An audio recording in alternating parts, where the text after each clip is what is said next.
Hey everyone, and welcome to Developer Tea. My name is Jonathan Cottrell, and today I am answering a listener question. The listener's name is Summit, and Summit sent in a question about searching for a new job while at his current job. So here's Summit's question. Do you have any advice on searching for a new job while working your current one?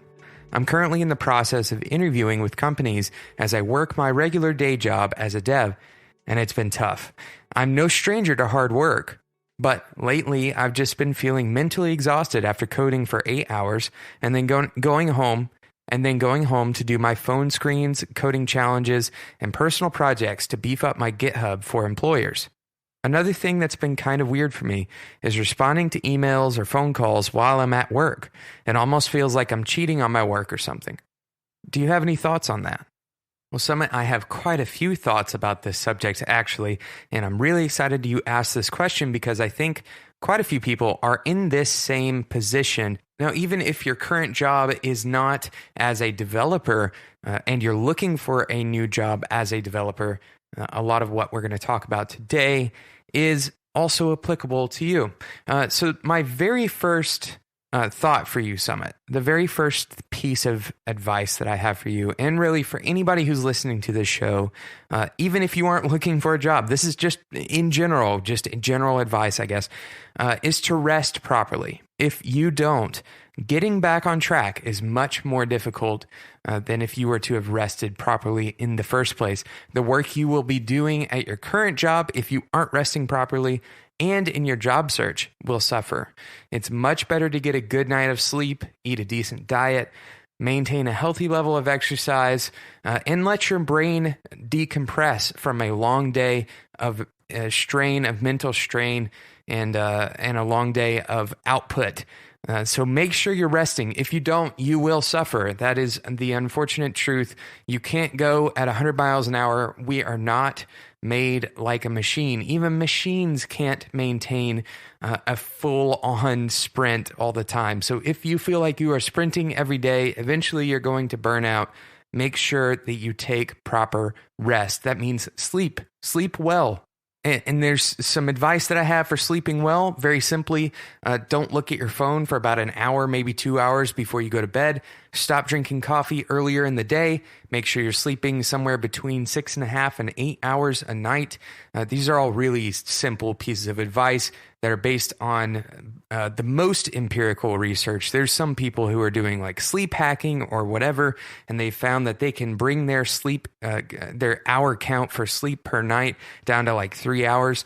I would say go with the empirical research, see how it does for you.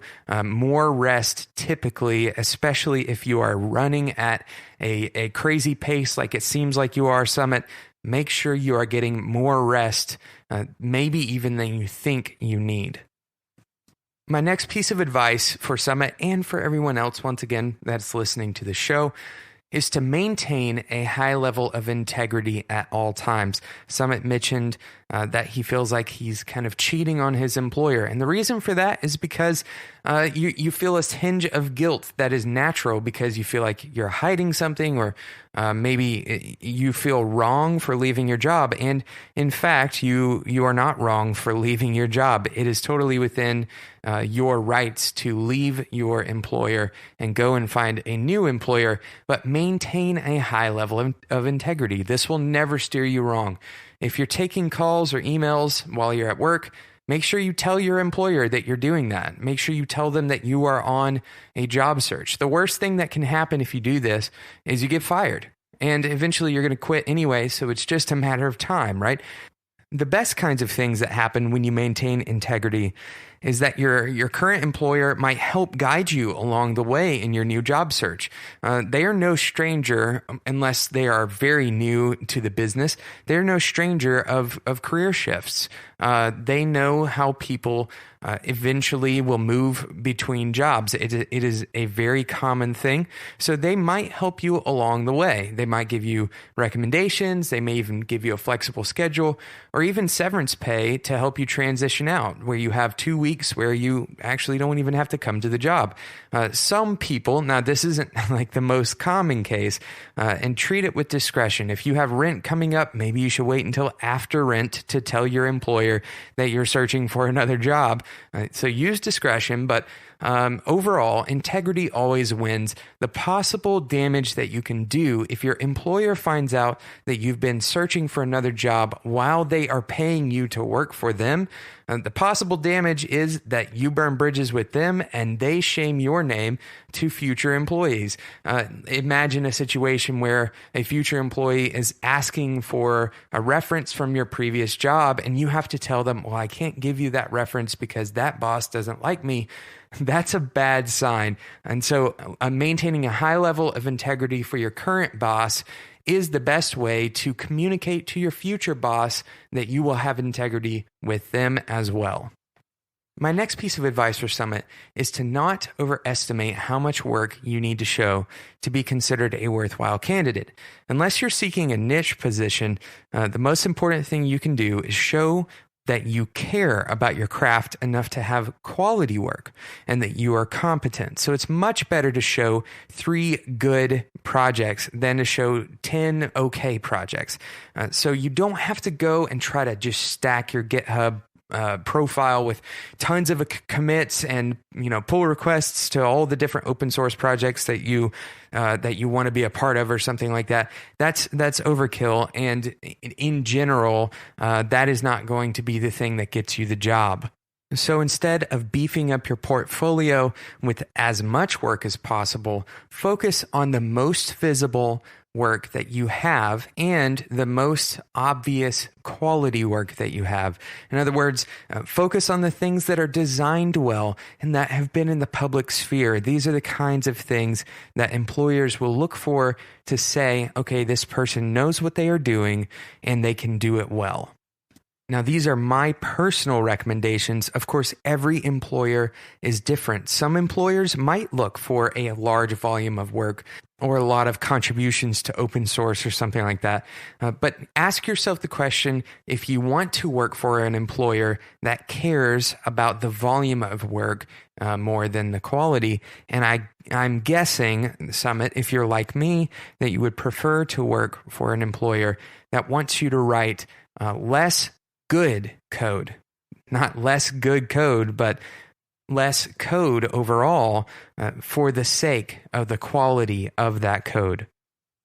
Now I'm going to take a quick break for our sponsor, and then I'm going to come back and give Summit 2 very simple rules to follow while he is still working and searching for another job. These are rules that you can benefit from as well, whether you're searching for another job or if you're just trying to make the most of your time, just like Summit is. But first, a word from today's sponsor. You've probably heard of QuickBooks, and you might even use QuickBooks every day in your small business. But did you know that QuickBooks has an API? Intuit has built the API with developers in mind, using standards like OpenID, OAuth, and REST API calls. And with millions of businesses already using QuickBooks, you've got a customer base that's ready to use your app. And you can even publish your app on apps.com. Intuit's application marketplace built specifically for QuickBooks users. And here's the best part of the QuickBooks API and apps.com. It's all free. Intuit doesn't take a royalty share from the applications that you publish. You can get up and running in just a few minutes using the Developer Sandbox and the API Explorer. Just go to developer.intuit.com today to get started. There will also be a link in the show notes to let Intuit know that you're a Developer Tea listener, which is a huge help to the show. Check it out in the show notes on developertea.com. So Summit, there are 2 rules that I want you to follow while you are still working and searching for another job. And these are more principles than they are rules. The first one is very commonly known as the 80-20 rule. That is, what is the thing that you can do with 20% of the effort to get 80% of the effect? What is the most potent work that you can do? What extra work can you do that will provide the most benefit. For example, a personal portfolio and an online presence like a blog or something will provide much more benefit than a bit of contribution to an open source project, unless you are specifically trying to get a job in open source contributions. Your personal portfolio is going to be much more visible, much more accessible to more people, and higher up individuals at a given organization will understand that more than they are going to understand a pull request, most likely, unless they are developers themselves or unless they work with developers very closely. So focus on the things that have the highest impact. That's the principle. That's the rule. The things. Some people might even be able to get away with a 90-10 rule where you only do 10% of the effort and get 90% of the effect. So keep that in mind. The least effort for the most gain. Focus on those things first. And then if you have the time and the energy, and if the first 80% didn't cut it, then you can add more energy into trying to get more effect. You can do the other 80% in the extra time that you have. Okay, so the second principle is the principle of compound benefit.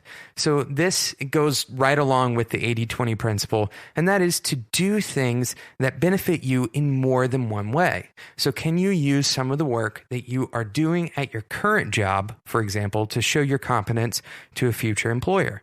Is there some kind of project or script that you've built at your current job that you could leverage by open sourcing, throwing up on your GitHub account? What kinds of things can you use to your advantage in more than one way?